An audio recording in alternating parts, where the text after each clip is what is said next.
Good evening बच्चों। मैं दीनानाथ तिवारी आज CBSE board class 10th Hindi काव्य का तीसरा चैप्टर लेकर आया हूँ, जो जयशंकर प्रसाद द्वारा रचित है। पाठ का नाम है आत्मकथ्य, जो बहुत ही इम्पोर्टेंट चैप्टर है, अक्सर आता है एग्ज़ाम में। तो चलिए सर्वप्रथम इसे गा के पढ़ते हैं, उसके बाद तब इसकी व्याख्या करेंगे।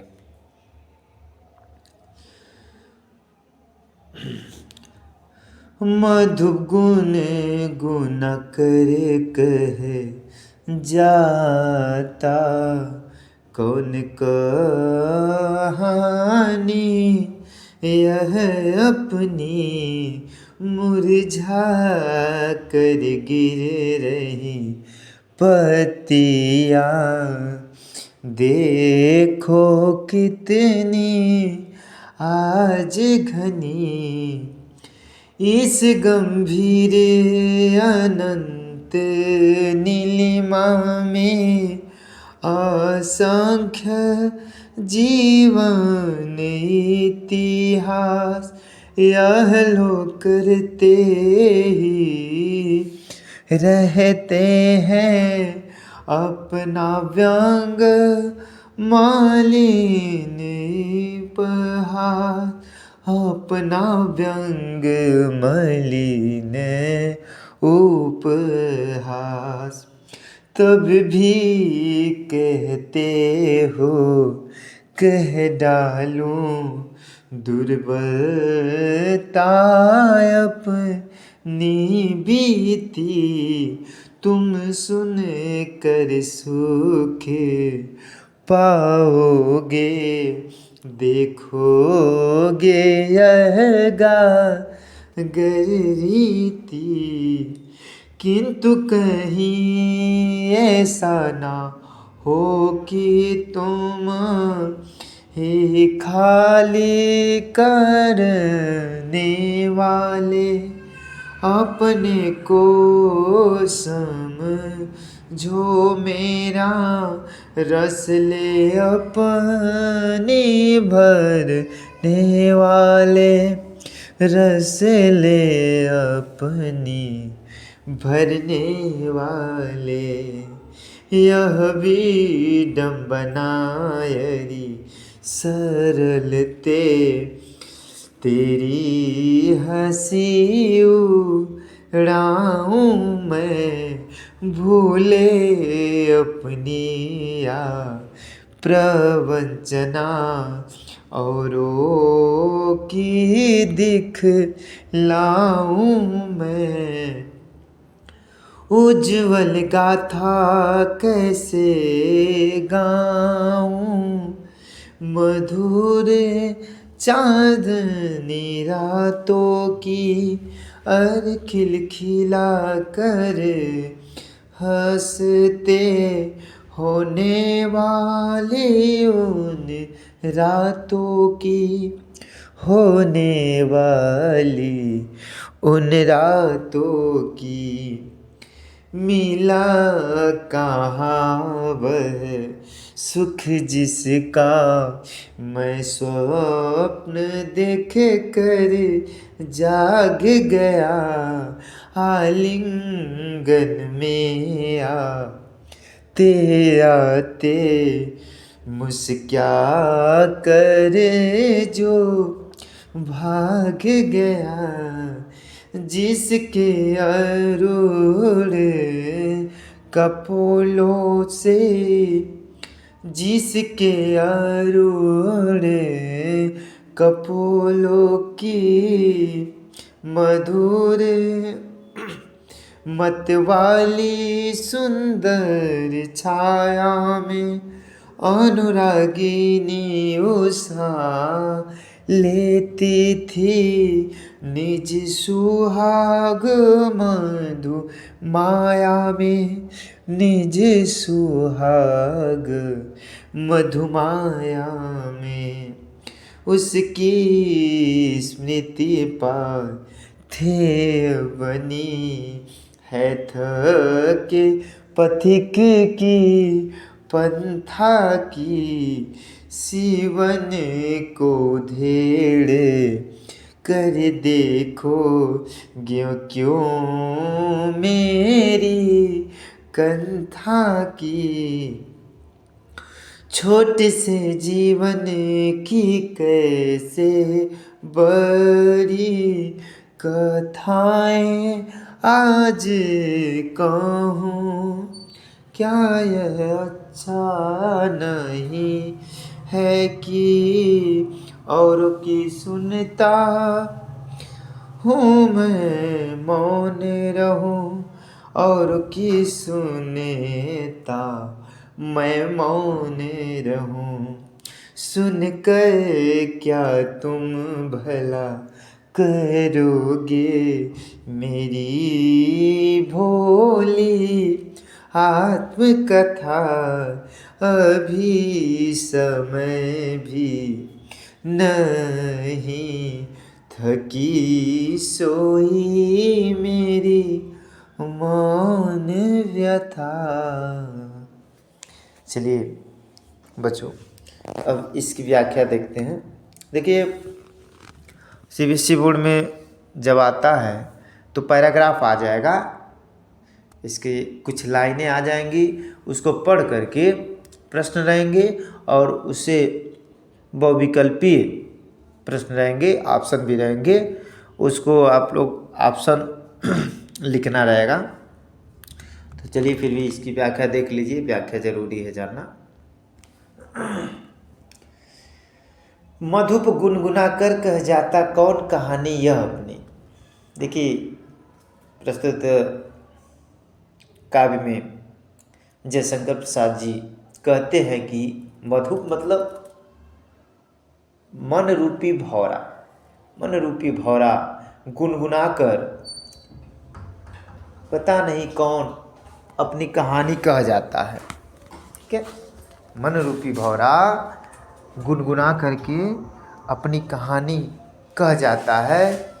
और पेड़ भी, वृक्ष भी अपने दुख की कहानी को कैसे कह रहे हैं कि मुरझाकर गिर रही पत्तियां देखो कितनी आज घनी। वृक्ष अपनी पत्तियों को, मुरझाई हुई पत्तियों को गिरा रहे हैं, गिरा करके यह व्यक्त कर रहे हैं कि मैं भी बहुत दुखी हूँ, मैं भी बहुत दुखी हूँ, क्योंकि मेरी जो पत्तियाँ हैं, पत्तियाँ ही वृक्ष का क्या होता है, मुख्य होता है, उसी से भोजन बनता है। तो कह रहे हैं वृक्ष की पत्तियाँ मुरझा कर गिर रही हैं, कितनी घनी पत्तियाँ मुरझा कर गिर रही हैं, यह क्या हो रहा है, मेरे दुख का क्षण है। ठीक है ना, बहुत दुखी हूँ तभी पत्तियाँ मुरझा कर गिर रही हैं, मेरा कुछ समय चल रहा है। ठीक है ना, यानी मन ऊपर भौरा और वृक्ष दोनों अपने दुखमय समय को व्यक्त करते हुए कह रहे हैं, ठीक है ना, कि देखो कितनी घनी पत्तियां मुरझा कर गिर रही हैं। इस गंभीर अनंत नीलिमा में असंख्य जीवन इतिहास, कवि कह रहे हैं कि इस गंभीर गहरे अनंत, जिसका कोई अंत न हो, नीलिमा मतलब आकाश, आकाश अनंत है, उसका कोई अंत और छोर नहीं। तो कहने का मतलब इस संपूर्ण पृथ्वी पर आकाश के नीचे असंख्य जीवन इतिहास, असंख्य, जिसकी संख्या की गणना नहीं की जा सकती, इतनी संख्या में जीवन इतिहास है। जीवन इतिहास मतलब आत्मकथाएं लिखी गई हैं। कभी कहते हैं असंख्य आत्मकथाएं लिखी गई हैं इस आकाश तले, इस पूरे पृथ्वी पर। यह लोग करते ही रहते हैं अपना व्यंग मलिन उपहास। यह लोग कौन, जो अपनी आत्मकथाएं लिखते हैं, वह अपना क्या कराते हैं, अपना ही उपहास कराते हैं, अपना मजाक उड़वाते हैं।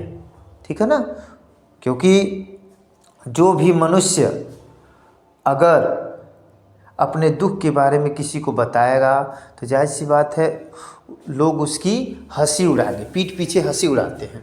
तो इसीलिए कवि कह रहे हैं कि लोग अपनी आत्मकथा लिख करके अपना क्या करते हैं, अपने ऊपर व्यंग कराते हैं, अपनी हंसी उड़वाते हैं। ठीक है ना, तभी तो एक शेर है कि दिल में हर राज दबा कर रखते हैं, होठों पर मुस्कान सजा कर रखते हैं, ये दुनिया सिर्फ खुशी में साथ देती है, इसलिए हम अपने आंसू छिपा कर रखते हैं। ठीक है, तो यही हमारे कवि भी कहना चाहते हैं कि अपने दुख के क्षणों को नहीं बताना चाहते, क्योंकि लोग इससे हंसी उड़ाएंगे। ठीक है, तो देखिए, तो कवि कह रहे हैं कि यह लोग करते ही रहते हैं अपना व्यंग मलिन उपहास। जो कवि अपनी आत्मकथा लिखते हैं वह अपना हंसी उड़वाते हैं, मजाक के पात्र होते हैं। ठीक है ना। फिर अगले लाइन में देखिए, 5वें लाइन में, तब भी कहते हो कह डालूं दुर्बलता अपनी बीती। कवि कहते हैं जयशंकर प्रसाद जी कि मैं जानता हूँ कि जो भी कवि अपनी आत्मकथा लिखता है मजाक का पात्र होता है, यह जानते हुए भी तुम कह रहे हो कि मैं अपनी दुर्बलता, अपनी कमजोरी, अपने दुख के क्षणों को कह डालूं, बता दूं। तुम सुनकर सुख पाओगे, देखोगे यह गागर रीति। कवि कह रहे हैं कि तुम जब यह सुनोगे, मेरे दुख को सुनोगे तो सुख पाओगे, देखोगे यह गागर रीति। गागर रीति का मतलब मेरा जो घड़े के समान हृदय है वह खाली पड़ा हुआ, सूना है। ठीक है ना। तो इस सूने गागर, हृदय रूपी गागर को देख करके तुम सुख पाओगे। देखिए, संसार में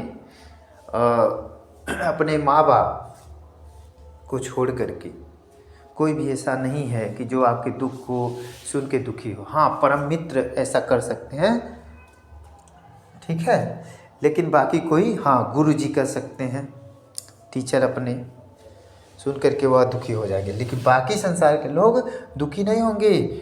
उस समय दिखावटी दुखी हो सकते हैं, लेकिन बाद में मजाक बनाएंगे। इसलिए किसी से कहने से कोई लाभ नहीं। तो देखिए, तो फिर कवि कह रहे हैं कि